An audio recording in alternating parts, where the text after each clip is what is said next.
وَلَقَدْ أَرْسَلْنَا رُسُلًا مِّن قَبْلِكَ، اور البتہ تحقیق بھیجے ہم نے بہت سے رسول آپ کے پہلے. وَجَعَلْنَا لَهُمْ أَزْوَاجًا وَذُرِّيَّةً، اور ہم نے ان کے لیے بیویاں اور اولاد بنائی. وَمَا كَانَ لِرَسُولٍ أَن يَأْتِيَ بِآيَةٍ إِلَّا بِإِذْنِ اللَّهِ، اور کسی بھی رسول کے یہ لائق نہیں تھا کہ وہ نشانی لے آتا مگر اللہ کے حکم سے. لِكُلِّ أَجَلٍ کتاب، ہر کام کے لیے وقت مقرر ہے. یہاں اللہ تعالیٰ نے مشرکین کے ایک بہت بڑے اعتراض کا جواب دیا ہے.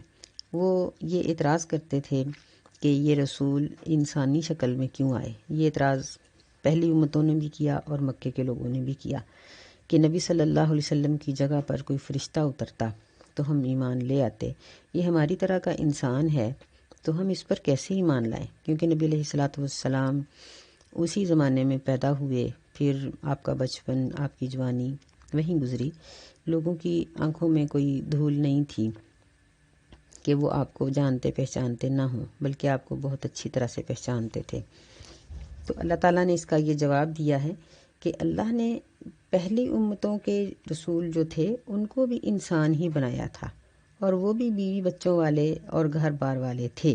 تو اسی طرح نبی علیہ السلام بھی ہیں، کوئی اس میں یعنی فرق کی بات نہیں ہے. دوسرا عذر ان کا یہ تھا کہ نبی علیہ السلام ہماری منہ مانگی نشانی کیوں نہیں لے کے آتے. اللہ تعالیٰ نے فرمایا کہ نشانی دینا یہ اللہ کا کام ہے. نبی اپنی مرضی سے نہ معجزے کا ظہور کر سکتے ہیں نہ نشانی لا سکتے ہیں، یہ سب کچھ اللہ کے پاس ہے. اور لِكُلِّ أَجَلٍ کتاب، یعنی ہر کام اللہ نے لوح محفوظ میں لکھ رکھا ہے اور ویسے ہی ہوتا ہے.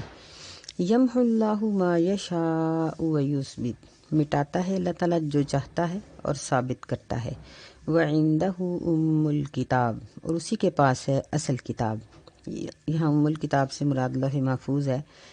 نبی صلی اللہ علیہ وسلم نے فرمایا کہ اللہ تعالیٰ نے سب سے پہلے قلم کو پیدا کیا اور قلم کو کہا کہ اکتب، لکھ. قلم نے پوچھا کہ اللہ میں کیا لکھوں؟ اللہ تعالیٰ نے فرمایا کہ لوگوں کی تقدیریں لکھو. تو قلم نے لوگوں کی تقادیر لکھی. آپ نے فرمایا کہ سب کچھ لکھا جا چکا ہے، اور وجفت الصحف، اور صحیفے خشک ہو چکے ہیں. یہاں اللہ تعالیٰ یہ فرما رہے ہیں کہ اللہ مٹاتا ہے جو چاہتا ہے اور ثابت کرتا ہے. تو اس کا حدیث کا اور اس آیت کو آپس میں ملا کر جب ہم اس کی تفسیر دیکھتے ہیں تو اس کا مطلب یہ ہے کہ کچھ چیزیں ایسی ہیں جو اللہ تعالیٰ نے انسان کی تقدیر میں پہلے سے لکھ رکھی ہیں. مثلا یہ دنیا میں کتنا رزق پائے گا، کتنی عمر اس کی ہوگی، یہ خوشحال ہوگا یا پریشان ہوگا، یہ اس طرح کچھ چیزیں. یعنی پھر یہ ہے کہ یہ شقی اور سعید کا لفظ بھی آتا ہے کہ یہ بدبخت ہوگا یا خوش بخت ہوگا. تو یہ چیزیں اللہ تعالیٰ نے پہلے سے لکھ رکھی ہیں. اور کچھ چیزیں ایسی ہیں جو انسان کرتا جاتا ہے تو اس کے اعمال لکھے جاتے ہیں. اور پھر اس کا ایک مطلب یہ ہے کہ کچھ اعمال، کچھ چیزیں جو اللہ تعالیٰ نے انسانوں کے لیے لکھ دی ہیں، ان میں سے بھی جس کو اللہ تعالیٰ چاہتا ہے مٹا دیتا ہے اور جس کو چاہتا ہے ثابت رکھتا ہے. یعنی اللہ صاحب اختیار ہے، وہ تقدیر کو بدل سکتا ہے، اس کے لیے کوئی مشکل نہیں.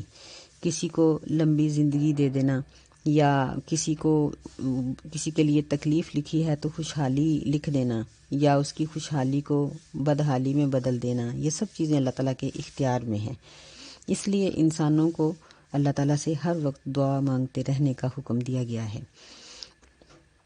وَإِمَّا نُرِيَنَّكَ بَعْضَ الَّذِي نَعِدُهُمْ أَوْ نَتَوَفَّيَنَّكَ، اور اگر ہم دکھائیں آپ کو بعض وہ عذاب جس کا ہم ان کو وعدہ دیتے ہیں، او نَتَوَفَّيَنَّكَ، یا ہم آپ کو فوت کر دیں.